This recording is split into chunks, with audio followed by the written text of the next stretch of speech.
Welcome back to my channel Nazia Shaikh N9۔ ہمارے ہر آنے والے ویڈیو کی نوٹیفیکیشن سب سے پہلے پانے کے لیے ہمارے اس چینل کو سبسکرائب کیجیے اور بیل آئیکن کو پریس کیجیے۔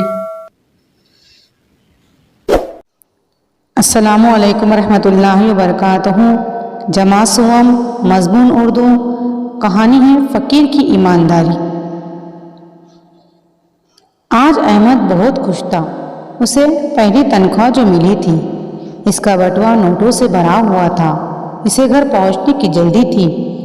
وہ ایک گلی میں مڑا، نکڑ پر بیٹھے ہوئے ایک فقیر کو دیکھ کر رک گیا۔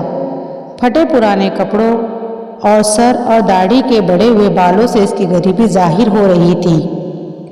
احمد نے جیب سے بٹوا نکالا، 5 کا نوٹ نکال کر فقیر کو دیا، بٹوا جیب میں رکھا اور آگے بڑھ گیا۔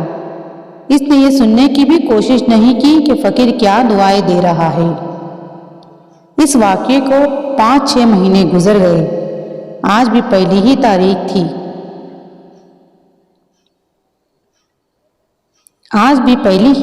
تھی۔ احمد اسی گلی سے گزرا۔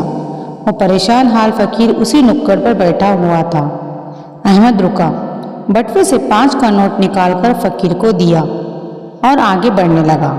اس دوران فقیر اسے غور سے دیکھتا رہا، گویا اسے پہچاننے کی کوشش کر رہا ہوں۔ پھر اس نے آواز دی، صاحب ذرا سنیے۔ احمد نے پلٹ کر پوچھا، کیا بات ہے؟ آپ کی ایک امانت میرے پاس ہے، اسے لے جائیے، 6 مہینے سے سنبھال کر رکھیے۔ یہ کہہ کر اس نے پیوند لگے پاجامے کے نیفے سے ایک مڑا توڑا نوٹ نکالا اور اسے سیدھا کیا۔ وہ 100 روپے کا نوٹ تھا۔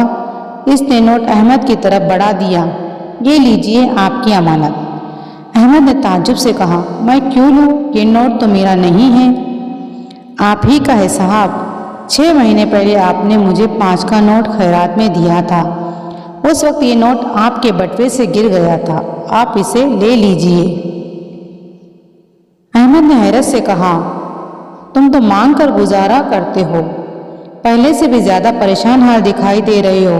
یہ 100 روپے کا نوٹ تو تمہارے لیے بہت قیمتی تھا، تم نے اسے خرچ کیوں نہیں کر ڈالا؟ فقیر نے کہا، صاحب میں فقیر ضرور ہوں لیکن بے ایمان نہیں، مہربانی کر کے اپنی امانت واپس لے لیجیے۔